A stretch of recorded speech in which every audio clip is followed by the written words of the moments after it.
Magandang gabi po sa inyong lahat. Magbabalik tayo rito sa ating nakahiligan po. Ayan.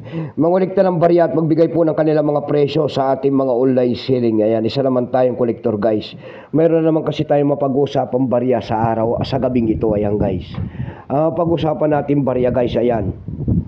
20 euro cent ng bansang Germany. Ayan. 2010. Ayan. Ng bansang Germany. Ayan. Tignan natin to, guys, kung magkano ng kanilang mga bintahan sa mga ganitong coins na ito. Pero bago yan tayo magpapasalamat siyempre po sa lahat ng ating tagapagsuporta dito po sa ating YouTube channel, lalo-lalo na ang aking mga subscriber po. Thank you so much sa patuloy na suporta po sa aking munting channel. Ayan, Samuel Soriano TV 29. Ayan, lalo-lalo na ang ating mga subscriber dyan. Maraming salamat din po sa mga manonood ko dyan sa aking FB page. Lahat po na nakaparo sa aking FB page, thank you so much. At magandang gabi. Keep safe po and God bless. Yun naman po sana hindi pa po nakapag-subscribe dito sa ating munting channel. Anyayaan ko lang sana kahit malaking tulong na po ubagay ang inyong magagawa. Tulad na lamang po ng pagpindot ng ating subscribe button, like and share para ma-update ko naman kayo sa mga bago ko pang ilalabas na video about coins. Ayan. Ayan po ang ating pag-usapan, guys. Yan po yung barya na yan.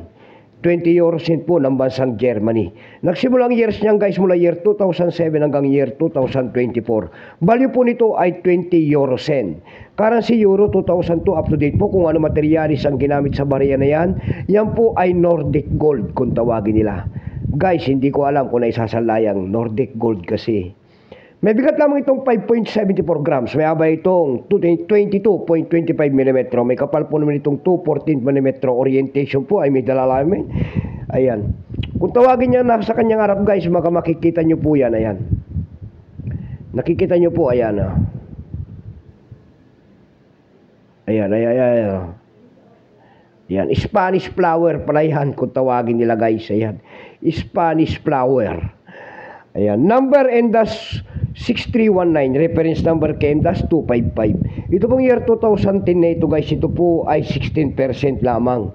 Kung ilang piraso po ang ginawa sa barya na yan ng Germany, ito po ay 24,454,000 piraso po. May presa na rin po yan doon sa ating numista, guys. Binigyan na po ng presyo ng ating mga kolektor.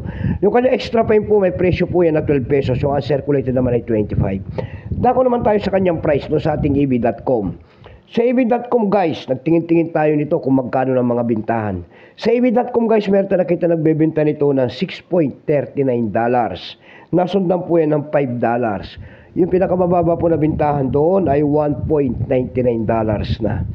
Dako naman tayo sa Carousel PH. Sa Carousel PH, guys, meron tayo nakita nagbebenta nito ng 399 pesos.